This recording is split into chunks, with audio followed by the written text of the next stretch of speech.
What's up, y'all? We are back with another edition of the DNVR Avalanche Podcast. I'm Justin Michael. I go by J-Mike. We've got the great Eric Lacroix here.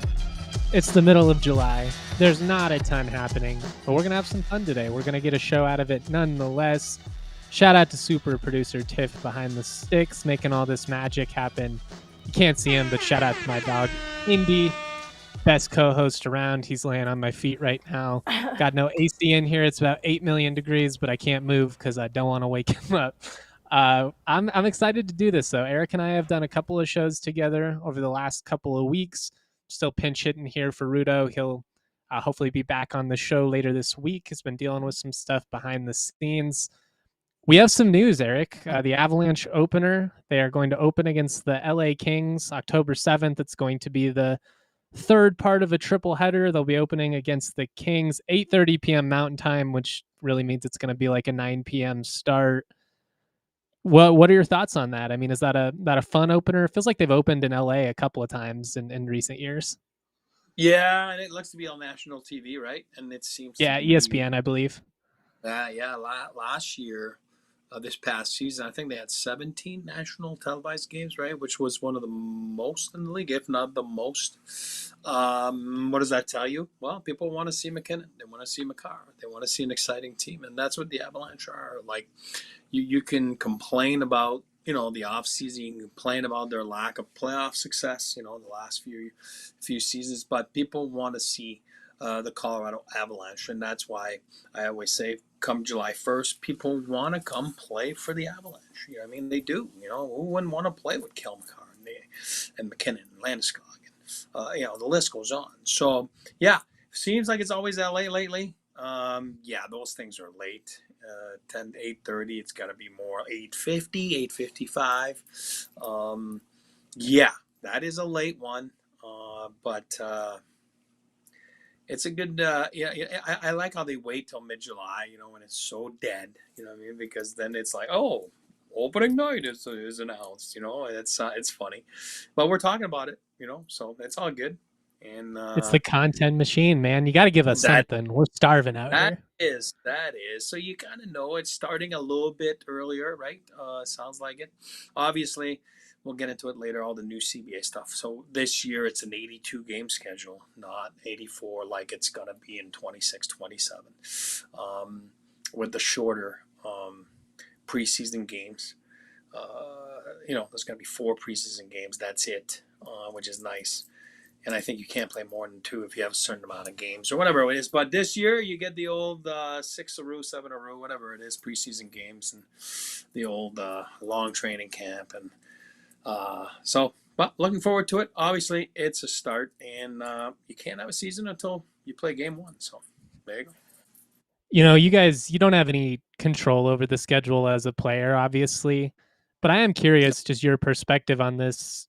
Given this is a big national game, like you'll be in the spotlight, would you rather open in kind of one of those random innocuous games like back in the day? It's not a big deal. Get your feet underneath you a little bit, almost like an extension of the preseason, like against like a Phoenix Coyotes or something, back in the day?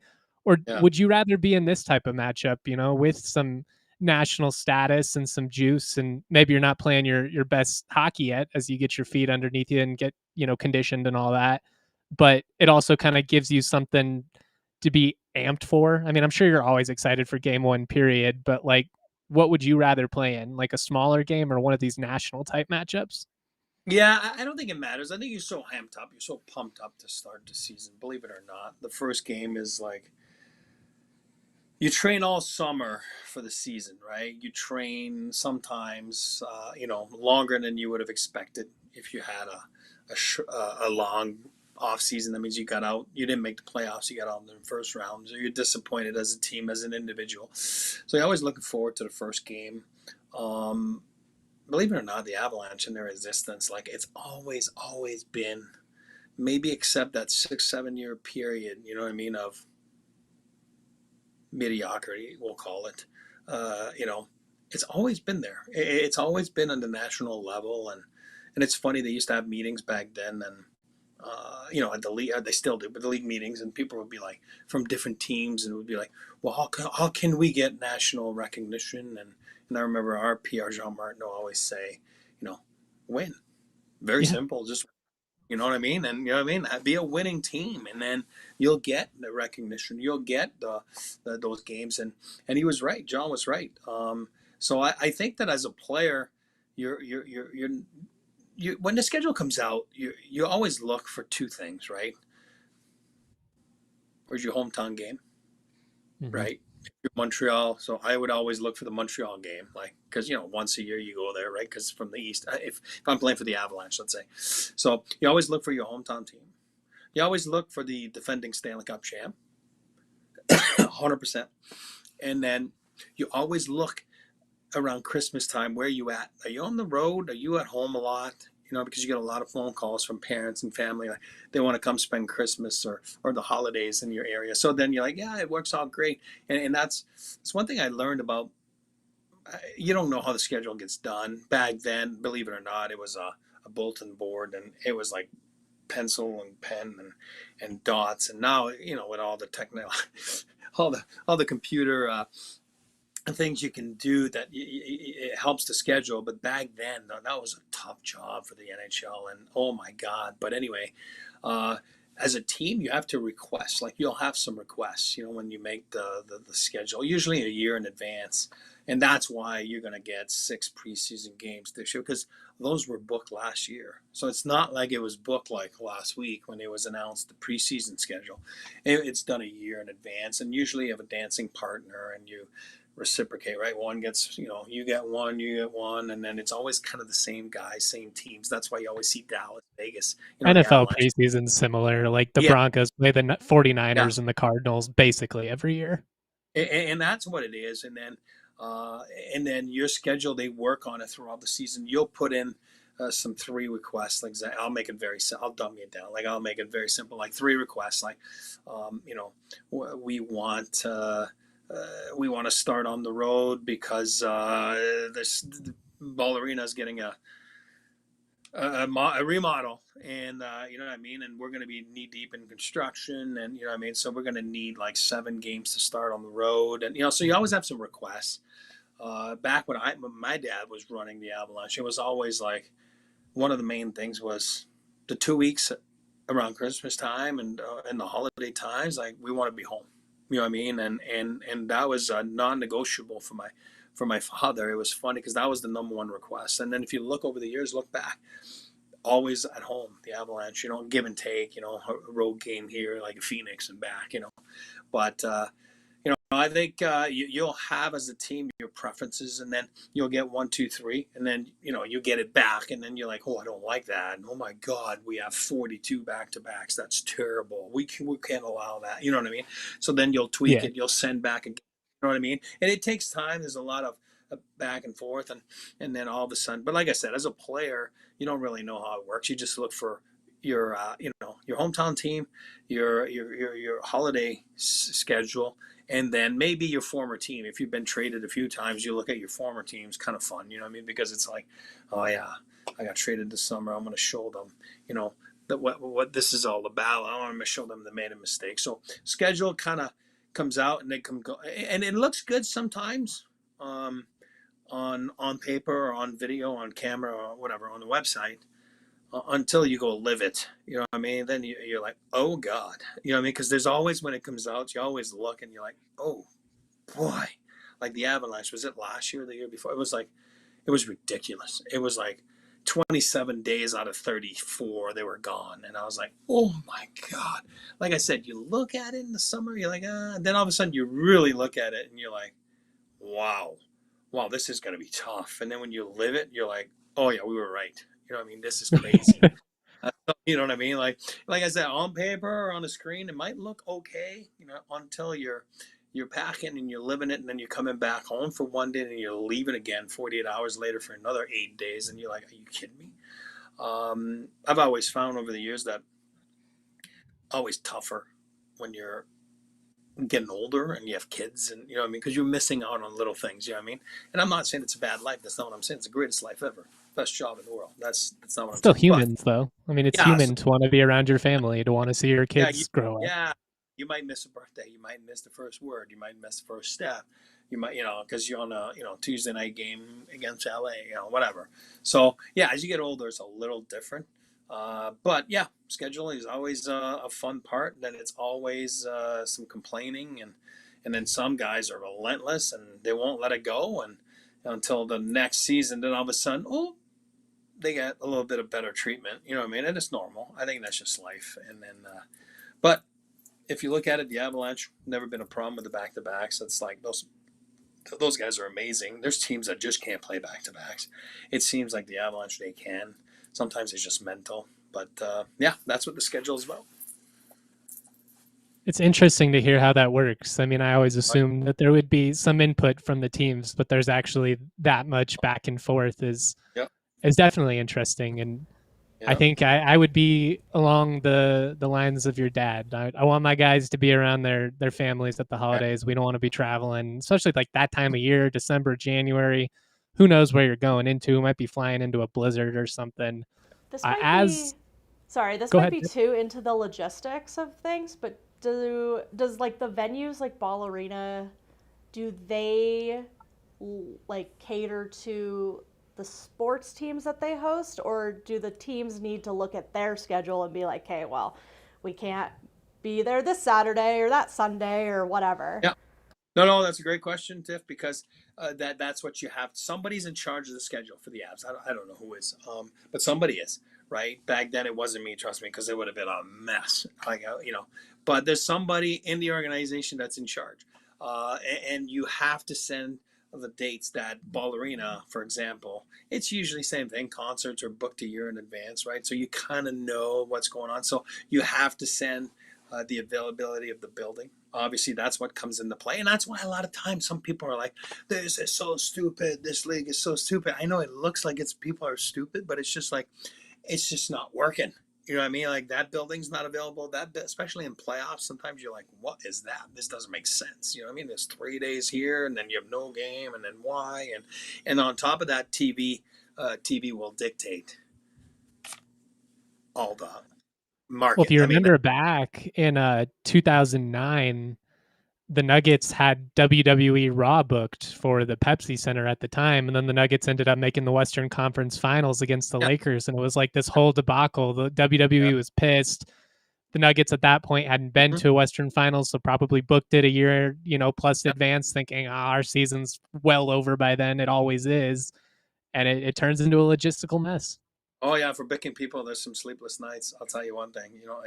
Absolutely, and like the Nuggets and the Avs, we saw two teams that are playing in the playoffs and making the playoffs. That too. Yeah, that's the difference. You know what I mean? Because you're clashing the NBA and the NHL, and then the building availability. And are they on the road? Are you at home? Yeah, it's easy during the regular season because you're like flip flopping kind of. You can tell that the Nuggets are home for a week. Well, the Avalanche might be gone for a week. Give and take. I'm not saying it's like that every game. I'm saying, but yeah. So you have to send in the building availability, the schedule. So the KFC people and whatever Ball Arena people will have those, and it's all sent to the league, and in the league it's all computerized, and it spits out like dates. And like I said, back then there was no programming like that, so there was one dude with a pencil and a pen, and it was like, you know what I mean? Like baseball still did that until like 2 or 3 years ago. It was just a husband-wife duo who scheduled everything by pencil. It's fascinating, and that's why sometimes I get defensive when people complain. I'm always like, man, like get those people a slack. Give them a little bit of a slack. You know what I mean? Like it's a lot, and it's hard, and it's not. And then the TV rights, and that's why sometimes the timing doesn't work, but you have to be the late game because again, man, there's time zones involved. There's so many things. So, it's pretty complicated, but that was a great question by Tiff. And then you factor in the travel, and just acts of God, as we have here in the Toyota chat, things just happen. Nashville's barns pipes burst and they got to delay something like 3 home games. It'll be interesting to see how this whole schedule plays out, but it was fun to kind of get some inside knowledge here, go in the weeds a little bit, see how the sausage gets made. We will find the full schedule on the 16th, as DJ says in the Toyota chat.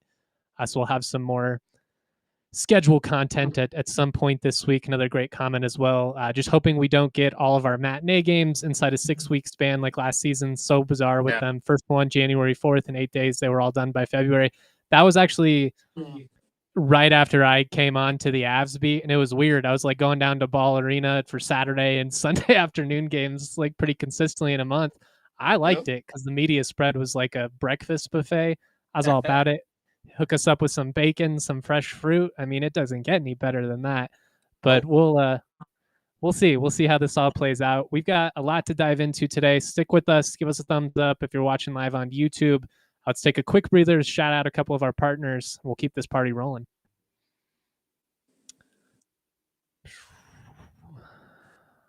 Cake is the business owner's home mortgage partner.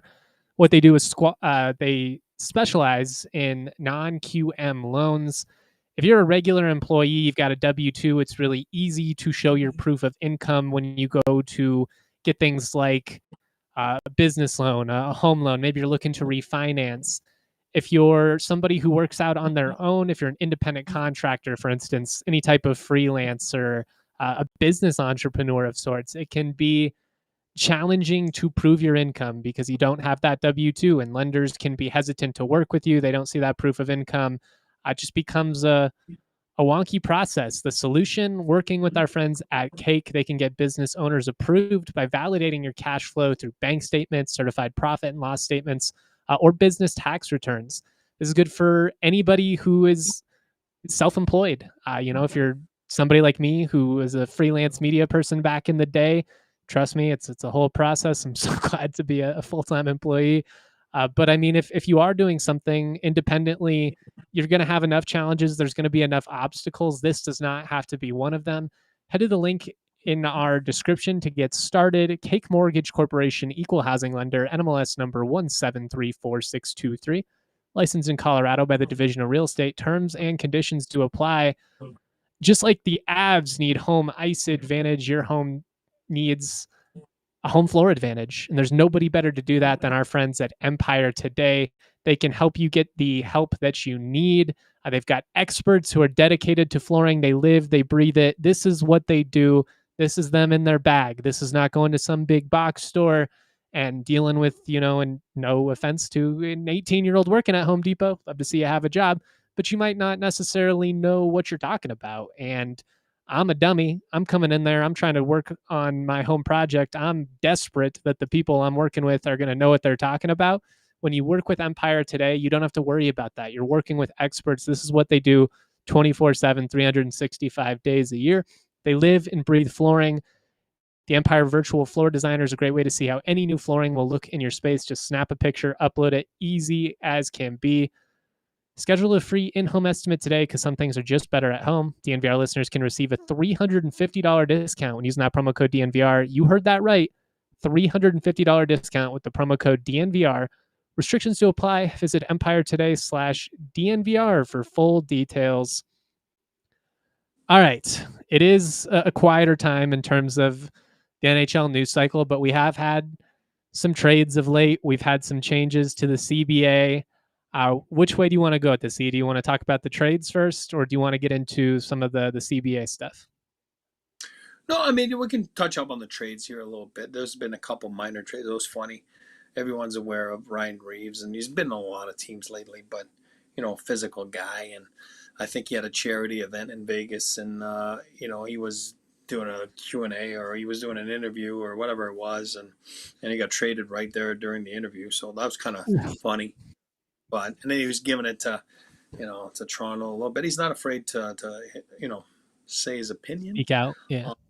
Yeah, he's not afraid to speak out. And then he was kind of like praising Mitch Marner, which, again, was his teammate in Toronto up till a few minutes later. But, he's telling him that, he was selling him on Vegas and, all that kind of stuff, which is weird, to say that about your employer, but, nonetheless, he was gone. To San Jose. Sounds like San Jose was looking for, some sort of a protector, for the younger guys there, Will and Macklin and those guys. And and then a couple minor league trades too, like Šilovs. If you watched the playoffs a couple years ago, he was outstanding in Vancouver. A couple rounds there, and he's gone. Obviously, he was fantastic in the American League there. Wrapped up a couple weeks ago there with Abbotsford, right? And then they won the cup, and former teammate of mine, head coach Manny Malhotra, was coaching. It was awesome. But anyway, Šilovs got traded to Pittsburgh. Seems like there's a little bit of a log jam there in Pittsburgh, in the net there. And, but people think that, you're going to get a lot, or you're going to get some value. And on Twitter, there was like people saying that you didn't get a lot for a guy that was the American League, MVP of the playoffs. And, put it in perspective, a couple of weeks before Primo that was playing in Montreal's farm team in Laval there. Obviously, he played in the NHL for a year and a half, then went down to the minors this year because he couldn't find his game, and then I think he went 21-2-2 in the American League. And he fetched a 7th round pick. You know what I mean? Why? Is because of teams know they're not stupid. You know what I mean? You have to look at what the roster is going to be. So, for example, like, Primo or Šilovs, like, teams are like, why would I give you anything? I'll get them for free because they're going to have to clear waivers in October when you send them down because they're not going to make your team. You know what I mean? So it's like they're going to either go, I'll just claim them for free. So that's why you don't. It's hard to judge the value of a player when things like that are happening. You know what I mean? Because it's like, it doesn't mean that he's not a good goalie or Primo or Šilovs. It's just that's what dictates your value. Obviously they signed Demko, so that's the goalie of the future. You know what I mean? And in Montreal, obviously they have. What's his name there? Montembeault that's still there, and then Dobish, kind of took over, and then obviously Jacob Fowler's the goalie of the future for the Montreal Canadiens. So, Primo, there was no room for him. So, all of a sudden, you're fetching some small returns. You know what I mean? Where Pittsburgh, Vancouver, people are like, "Oh, it's funny." Well, the whole staff in Vancouver used to work in Pittsburgh, so they're very familiar with the Pittsburgh. So if you look at Stillman, obviously they went and got him from Jersey back then, former first-round pick. And, he's a guy that's just kind of a tough customer and might find his way to find himself in the lineup one day. And they must believe in a kid like that he's going to help the Vancouver Canucks at some point. And that's why you make the trade. So, good on everybody. And then Šilovs has got an opportunity to go somewhere else. And then over there, who knows what's going to happen in Pittsburgh with Jari and a bunch of young kids there too. So basically, that's what you're seeing around the league. And then a lot of people are saying that you got the Bowen Byram saga. I'm going to call it the saga. It's like complicated again, with a contract. Now it's the team that's taking him to arbitration. When you do that, there's a reason for that. It's because you're protecting yourself against offer sheets. So it's a defense mechanism, for them. It seems like Peterka had told them, I don't want to play there. You know what I mean? So that's why they traded him. Where I think Bo was more like, I want $1 gazillion and I don't mind playing here, but I want $1 gazillion. So they're like, okay, fair. Then we'll just go see an arbitrator. You know what I mean? And that's why it's rare you see teams filing for ARB, taking the player to ARB. Usually it's the player that's filing for arbitration. You know what I mean? So, but in this case, how do you do that as a team? Like for those of us, I'm not an expert on the arbitration process. Yeah. I'm not going to pretend like I am. I know what it means. You're having a dispute here. You're trying to come to middle ground. You get a neutral party to come in and help, dictate the terms of the contract negotiation. But what are the grounds to do that from if you're a team? Like, it makes sense to me as a player. Hey, they're colluding. I'm not getting my market value.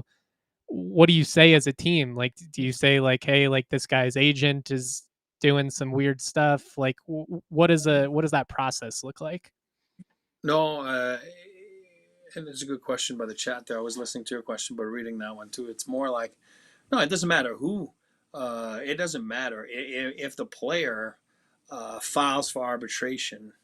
Automatically, you can't get offer sheeted if you're in the midst of going to arbitration. So it's like you can't take an offer sheet. You can't file for Gotcha. arbitration and the next day file for arbitration. So it's the same thing. So as a team, you're like, well, it's a chess Jay, move to protect yeah, yourself so that he can't. Yeah, Jay might not filing for arbitration. We'll just take him to arbitration. Well, it protects yourself because you're off the offer sheet market, and it seemed to be one of those summers where this year all the insiders are talking about it's gonna be the summer of the offer sheet, and you know what I mean, like again, because it's it started last year, and people think that people get offended by that.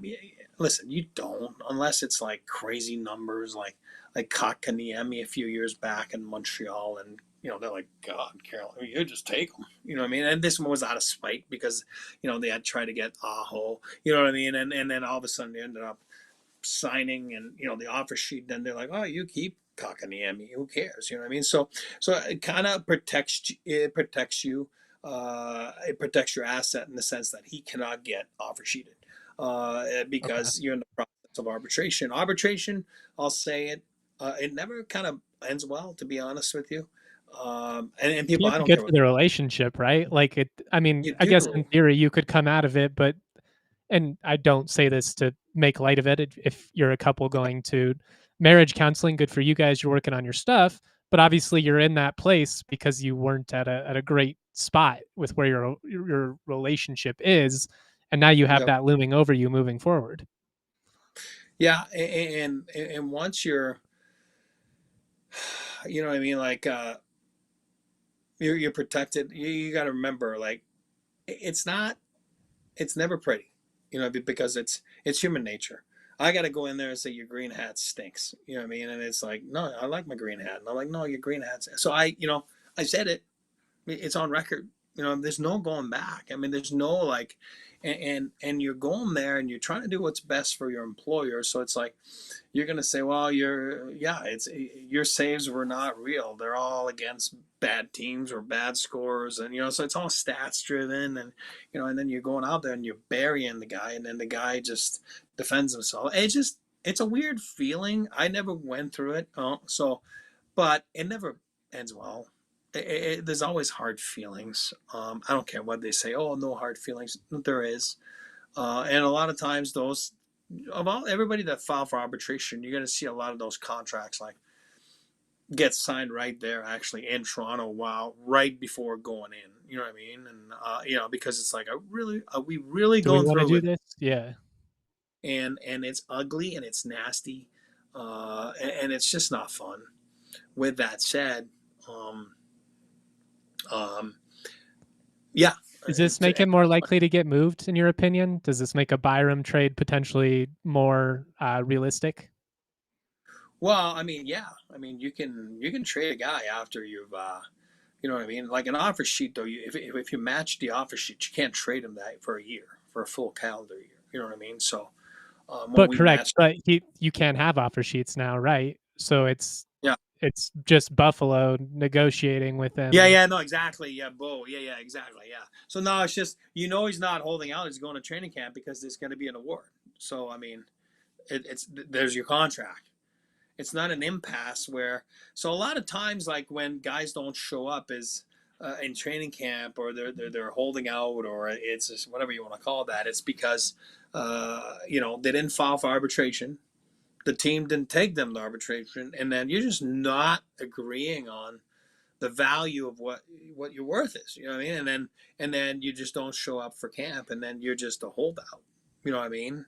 And so that's what happened with Ryan back then. Ryan was just holding out, and then all of a sudden, Calgary just offer sheeted him, and there was a reason for that, right? It was.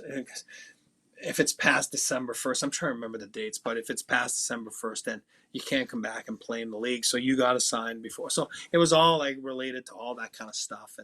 And he had played a game in Europe there. And there's so many legalities and there's so many slippery slopes. And then once we matched the offer, then you couldn't trade Ryan for a year. You know what I mean? So, I think we ended up I was gone by then, but I think they ended up trading him to Buffalo a few years later, obviously. I think it was like 2 years after that or Yeah, something. that's kind of how it works. And, but I don't know what DJ's saying. We traded with Calgary after the RR offer sheet. Well, no, Ryan didn't get traded, but, you can still trade whoever. I'm talking about Ryan, the asset, cannot go to Calgary, for a year or anywhere. You cannot trade him. So we'll keep this rolling. We can touch on some of the other stuff, get into the CBA changes. At the end, we're going to have a little bit of fun, talk about the best beverages to consume while attending a hockey game. Let's shout out our partners real quick, and then we'll keep this rolling. Coors Light encourages you to never lose your chill. Life's going to test you. It's easy to get worked up. I'm not going to lie. Over the last 18 months, I've stacked some L's in the personal life, just one thing after another, classic adulting stuff. I mean, I'm not asking for a pity party. Everybody's got their own sob story, but it's hard, man. It's hard. You buy a property and then stuff inevitably goes wrong and you want to feel good about what you did. And, I took this big step into, being a real grown up. And then you get smacked in the face of the harsh realities of what that actually means and everything that comes with it. I've been doing little things trying to, put myself in that chill state of mind, get exercise, walk the dog, accomplish something, just mow the lawn.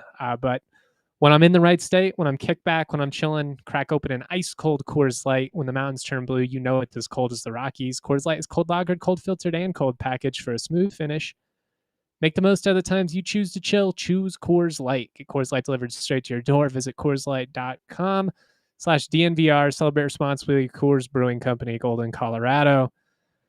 I also want to shout out our good friends, our great partners over at Monarch Money. Finances can be messy and confusing. No kidding. Monarch Money acts like your personal CFO, giving you full visibility and control so you can stop earning and start growing. It's more than your average budgeting app. Monarch Money is a complete financial command center for your accounts, investments, and goals. It doesn't help you just manage your money. It helps you start building wealth with 50% off for your first year for our listeners. I think tracking your spending is important because it's easy to get carried away. One of the things that I always try and do on a vacation is just budget some cash. You spend that cash, you're done. It's becoming harder now that places don't accept cash. But when you're just putting everything online, when you're swiping your card, it's easy to get carried away. Start managing your finances, build the life the way you actually want. Monarch makes managing your money simple, even for busy folks. Monarch Money is the finance tool people actually love. It was named the Wall Street Journal's best budgeting app of 2025. Get control of your finances with Monarch Money. Use the code DNVR at monarchmoney.com. Again, that code DNVR at monarchmoney.com for half off your first year. That's 50% off your first year at monarchmoney.com with the code DNVR. All right, E. We've talked a little bit about some of the most recent trades.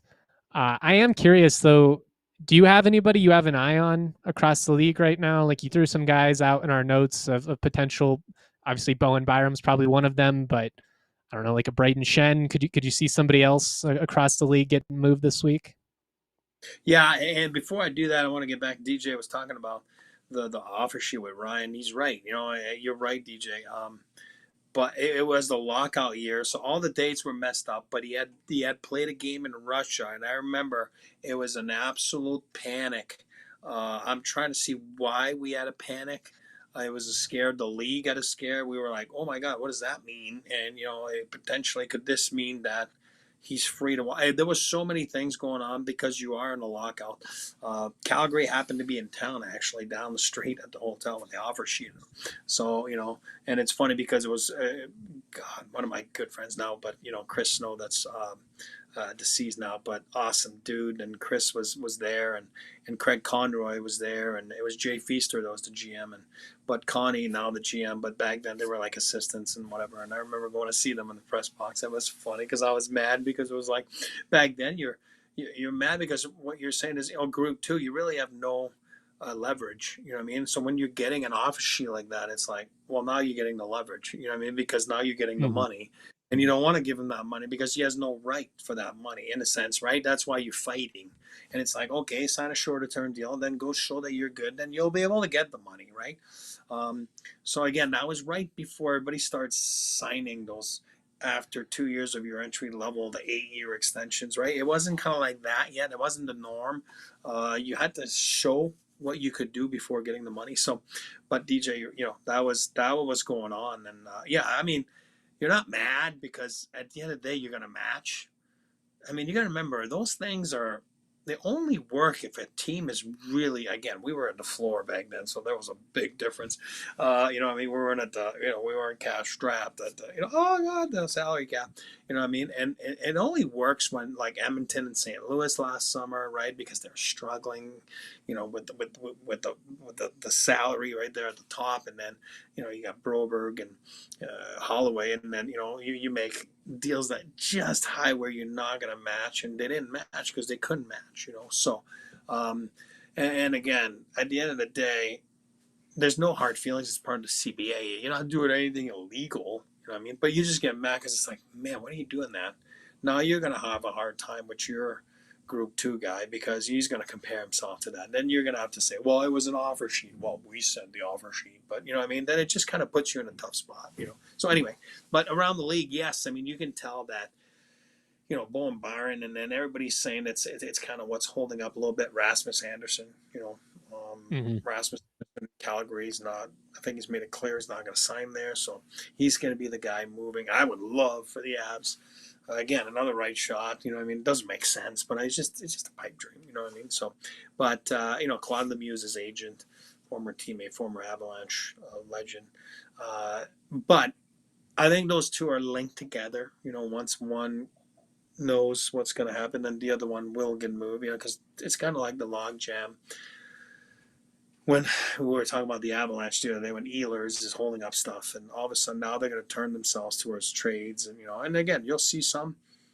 Right now, nobody's in a panic mode. Everybody's like, yeah, I'm going on vacation for 10 days. I'll see you in 2 weeks, or so it's kind of slow, and there's no trigger points, So, but at the end of the day, there's also Schenn, in St. Louis. They're saying that, July 1st or whatever it was is no trade. He went from full no movement.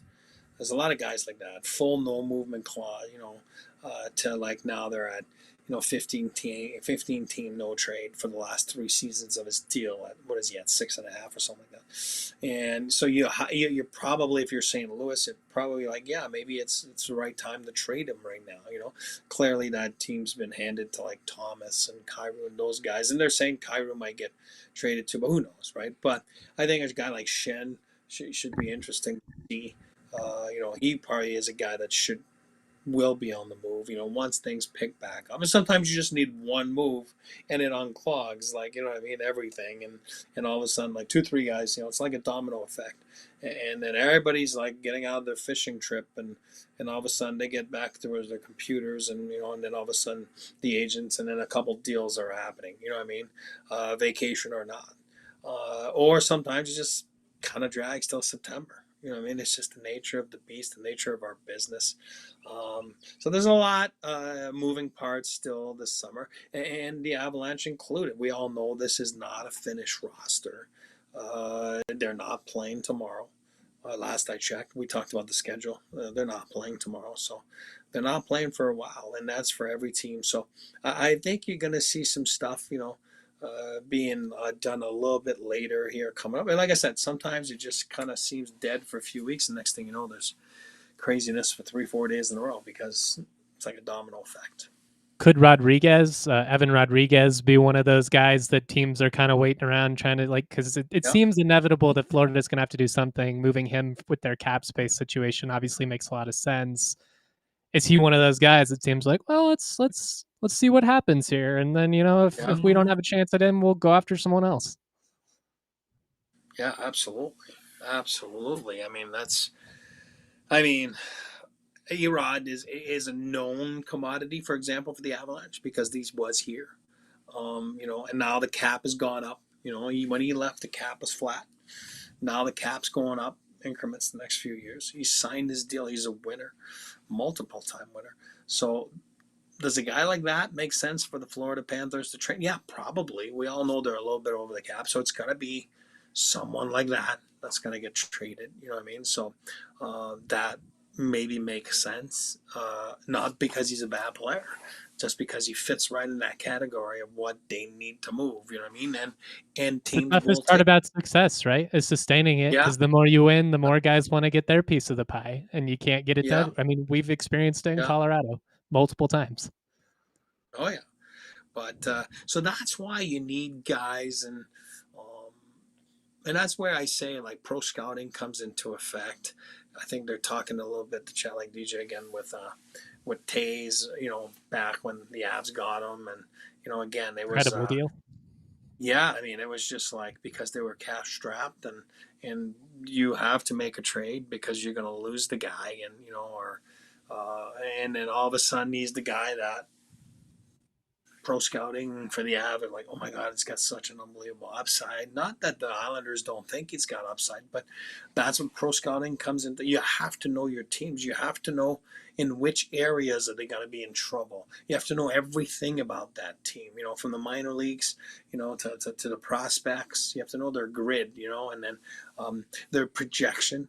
Salary cap. Are they in trouble in 2 years from now? Yes, because like the Edmonton Oilers, everyone knows, because of the McDavid deal, and again the Avalanche, because of McKinnon coming up and Makar, and obviously, Rantanen coming up last year, and then Makar, and so you all kind of like, and then Natchez now, so what you can and can't do, so it makes sense, and sometimes it just doesn't make sense. Those offer sheets are just so dumb because you know that they're going to match it, and you're like, what are you doing?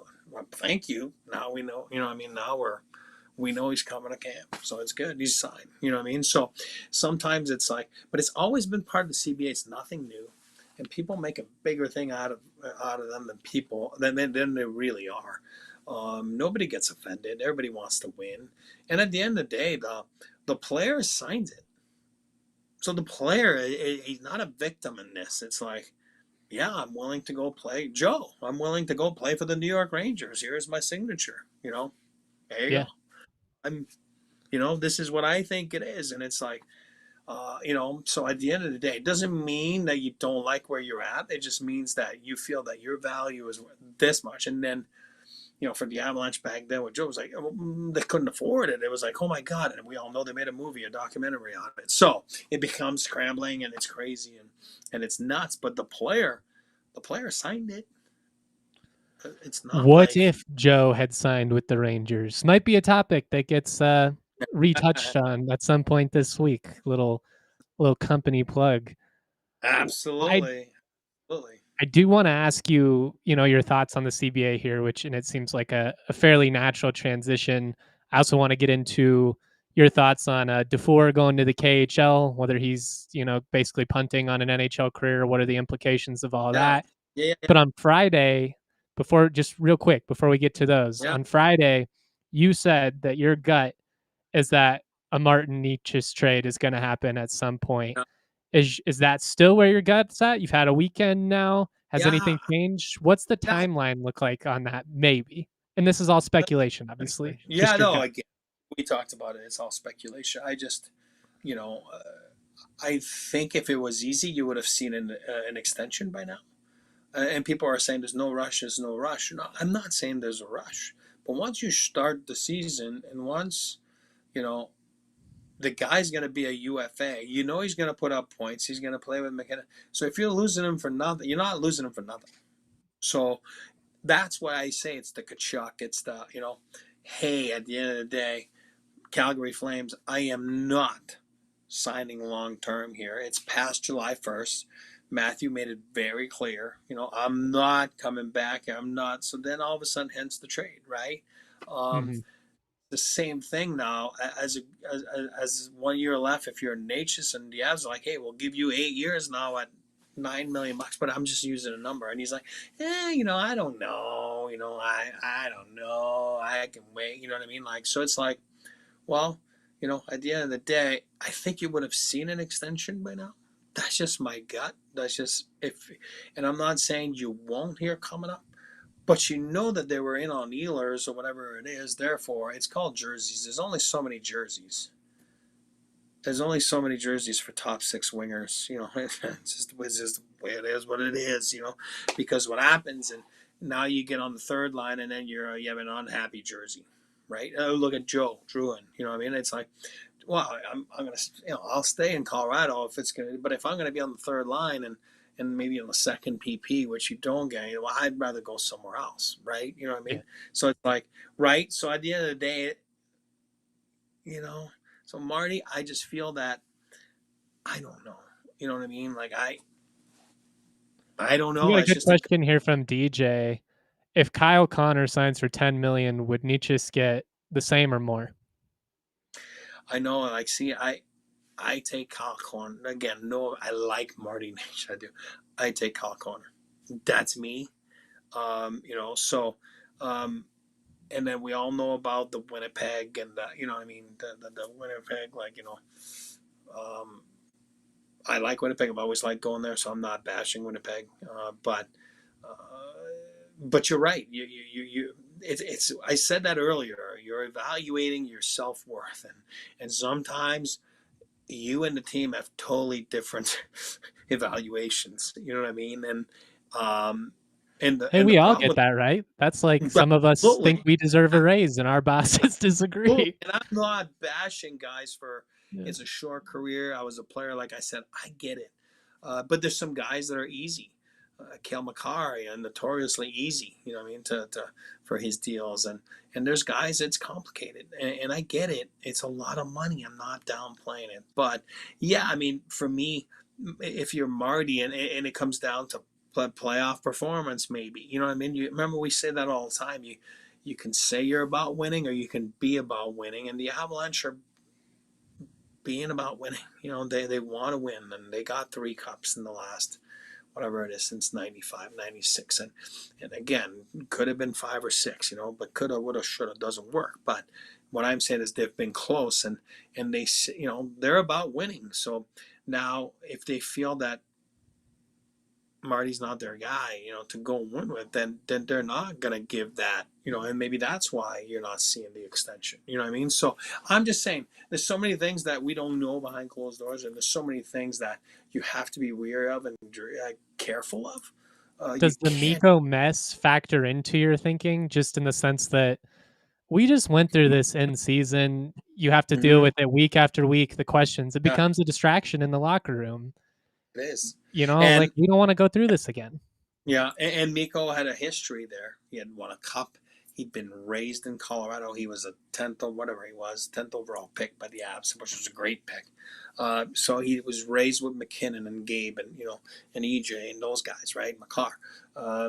There's a history there. Marty has no history. Marty's been there for whatever it is, 40, whatever it is. I don't have it in front of me, but so you don't have a sense of, you know, I don't know anything to the Avalanche, you know what I mean? So if I want to just bolt, I'll just bolt, you know what I mean? So, and that's the problem, because some people are saying, well, let's wait and see, and let's have Marty play a full season. No crap. I agree with you. I like Marty. I'm not saying that. I love Marty Necas. I do.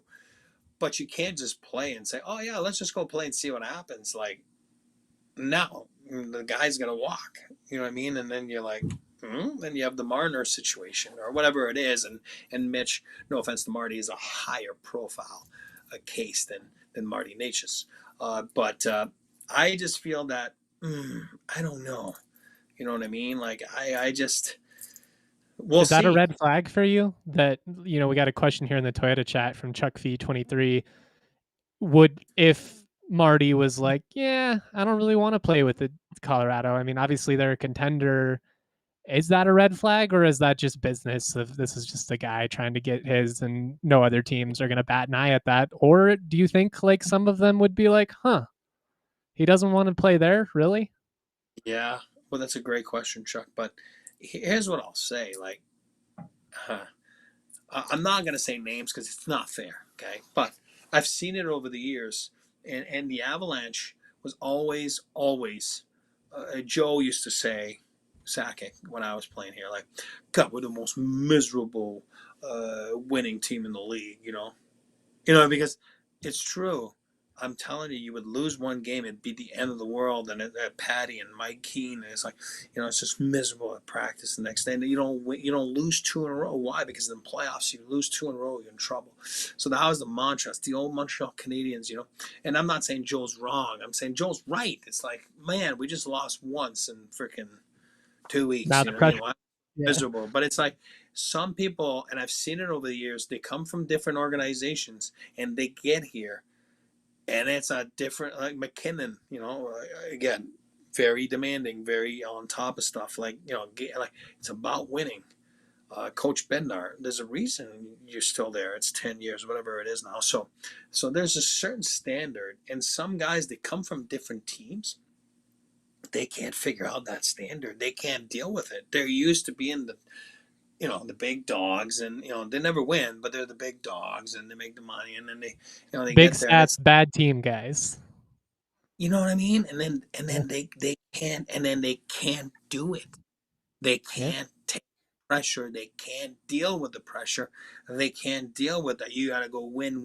They can't do it, and they falter. And then they're just not a good mix. They're not a good fit for you in this team. So it is a little different. It is a little red flaggish for sure. But not every team's about winning, though. We talk about this all the time. And a lot of teams are saying they're about winning, but are they really about winning? Are they really about winning? I don't know. You know what I mean? There's a lot of money to be made whether you're winning or not. So and that's like, there's a lot, but it's a great question. You know what I mean? And some, but he's been here less than half a year. If we trade him and make the team better, not going to complain either. Absolutely. And that's that's the fine line. If you feel the guy's not going to be there, they felt Mikko. Listen, if they felt Mikko was going to be there, Mikko would still be here. Yeah. So and if he wanted, if it was his biggest priority to be an Av, he would be an Av. He would have. Mikko wanted to get paid, and that's fine. Right. That's okay. And people think I love Mikko Rantanen. I do. He's one of my all-time favorites. Like good dude, good player. Clutch. Great nickname, clutch in the playoffs. I mean, the moose is loose. That's as epic as it gets. Are you kidding me? But at the end of the day, he'd be here. I mean, that's it. We don't need to. Dale's here, Nate's here, Gabe's here. Yeah, that's my point. So, I mean, it is what it is in that sense. Money on the table? Yeah, Nate did leave money on the table at 12-5. Yeah, he did. You know what I mean? You tell me Gabe didn't leave money on the table his last time in his prime? Yeah, he did. You tell me look at Florida. I don't want to hear state tax. Like, everybody's leaving money on the table. If you want to stick together and win and be about winning, you're going to do it, or else it's tough to win. Look at Edmonton. It's tough. I'm not saying Connor's wrong for taking those, but Connor and Leon it's a choice, high. Though. Yeah. And it's tough to get depth when you're, and again, now they're going to get a little bit of relief, but because the cap's going up, but then those guys, Connor's numbers. Yeah, they want more too. Yeah. You know what I mean? So it's hard. You know what I mean? It's I don't know. You know what I mean? So I just feel that, we'll see what happens. Is it a red flag? Somebody's saying Kempe for Natchez. You never know. I mean, I love Kempe. I say it. He's my all-time. Adrian Kempe is my all-time. I'm notorious because I bring it up all the time. Like, complete miss. I completely discarded that guy. If you'd read my reports, you'd be crying, laughing. For years, I said, what a waste of a pick by the LA Kings. He's not a top-end guy. Awful. And then all of a sudden he's scoring 35 a year, now making me look silly. But you can always be right. But he's one of those guys that he made me eat my words, because I was completely wrong on him. You're not always right, but then if you're going to trade him, a lefty for a righty, and who knows? I don't even know what Kempe's contract situation is, but if he's not signed, then it's the same thing as Marty. Then yeah, I mean, who knows? But I don't know. I don't remember what his situation is. But that kind of dictates what you're worth. If you're signed or not. Obviously, if Marty's not signed, you saw with Marner, you saw the whole freaking thing now. All of a sudden he gets that 8th year, and that's why they get Nick Waugh, 4th line center. Because to facilitate the trade. But it's not a trade. It's just he walked. And then to get that 8 year, they're like, oh, okay, well, we'll give you Nick Waugh to make sure that only if you belong to that team, you can get that 8th year. And that's why they made the trade before July 1st, right? So I don't know. So I just, yeah, I agree with DJ. I don't think Makar's going to take more than 15%. You know, at the end of the day, you need players around you. And that was the whole thing with the Mikko trade. Remember, it was depth, and and then they ended up with Jack and Marty, and things like that, and some space to go get other guys. Again, it didn't work out, but it all made sense. If the Avalanche all of a sudden have an unbelievable playoff run, it all made sense. It sure did. The process was correct. That was what I just kept trying to tell myself, as heartbreaking as that series was, and the fact that it was Dallas only made it that much worse and added that much more salt to the wounds just because of the history. But you couldn't, with a straight face, at least in my opinion. I know there's some harsh critics out there, and hey, it's fine. I operate a little bit differently. I inherently am a little bit more optimistic, but I just think logically the moves they did on paper made sense. The guys they brought in were fits. It all made sense. It just didn't work out. And I mean, one team's going to win the cup. Everybody else, it's not going to work out for. But you can rest easy knowing that the process is correct, that they put themselves in that position. And that's really all you can ask for. Like, sports, there's so much heartbreak. There's so much randomness to it. There's an element of fate, I feel like, even to an extent. I mean, there's just so many things out of our control.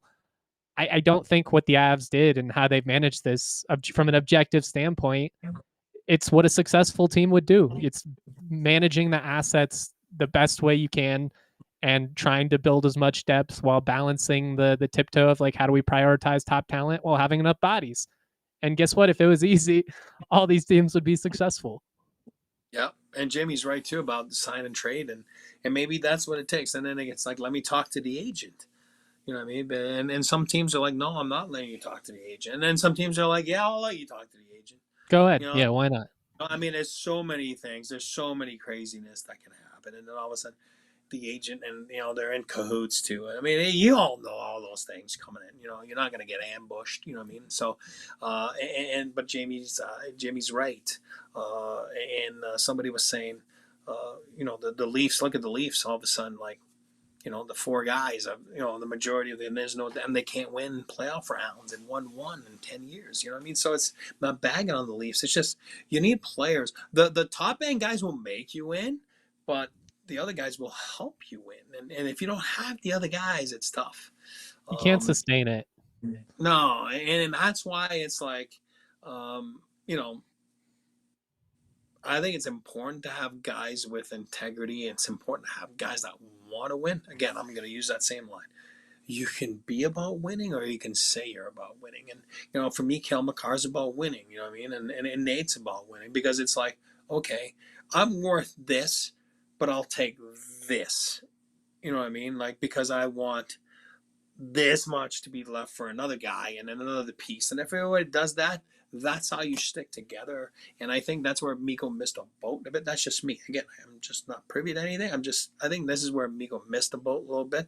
And maybe there was miscommunication with the agent. I don't know. But at the end of the day, he was gone. And it's like, oh, what do you mean? No, I mean, come on, you can't. It's not how it works. You know what I mean? So if you wanted to be here, you would have been there. So I don't know. We'll see. We'll see with Marty. I always say that. Somebody was saying that, maybe it was Jamie in chat, but somebody was saying, like, it seems to be complicated. It seems like when it's complicated, it stays complicated.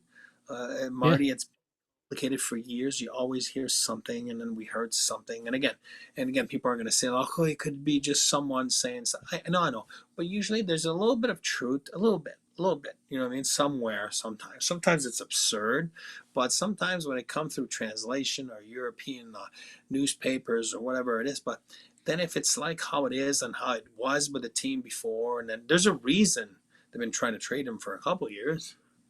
Well, and there's a reason he's on Carolina right now, right? Like, he produced. They could have locked him down. They had the money. Yes, and it's like, it seemed to be complicated.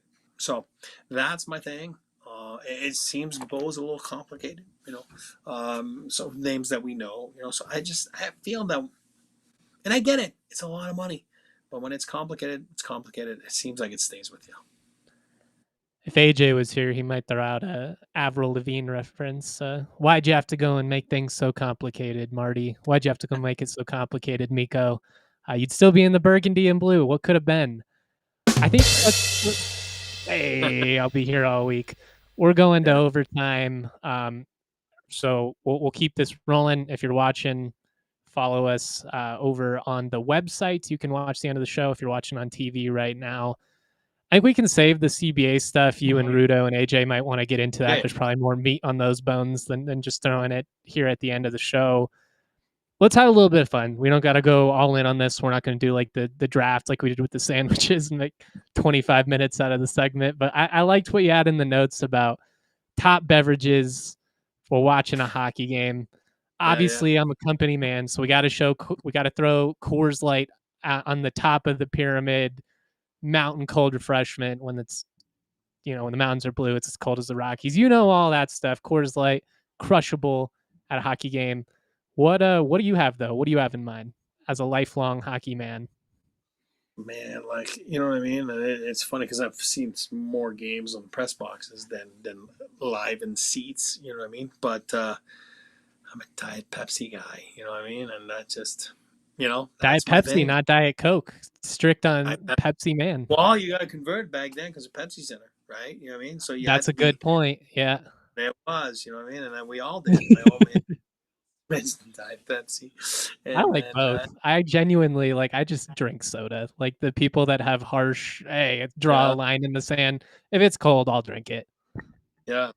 But I'm not a beer guy, you know what I mean? So for me, if I'm going to a sport event, it's nice to have like a ball game. I don't know, I just like to have my Diet Pepsi or whatever it is on ice, and mostly ice and just a little bit. But that's me. What about you? I'm a Diet Coke guy as well. I keep it pretty simple. I do enjoy a cold one, but especially at the games, I'm not the get drunk in the stands kind of guy. I want to experience the moment. These games are so I have Broncos season tickets, and I'm always amazed by just how hammered some of these dudes will get. I mean, you're dropping hundreds of bucks to not remember a single second of the game, but to each their own. That's not from a place of judgment, but just not how I'd operate. I do like, though, I was thinking if I was at a hockey game, if it's a cold arena, maybe you get a hot chocolate or something like that. You got the kids with you. I mean, it does get real cold in those arenas. Well, if it's not an NHL arena, for me, it's a hot coffee. You know what I mean? Because if you're on those junior games or whatever, those smaller cold rinks, it's nice to have a coffee. You know what I mean? You sit there and you watch the game with your coffee. I like that. But what about Tiff? What's Tiff's drink? Tiff, what's the go-to? I would definitely say some sort of beer, probably a Coors Light, just to be the company woman also.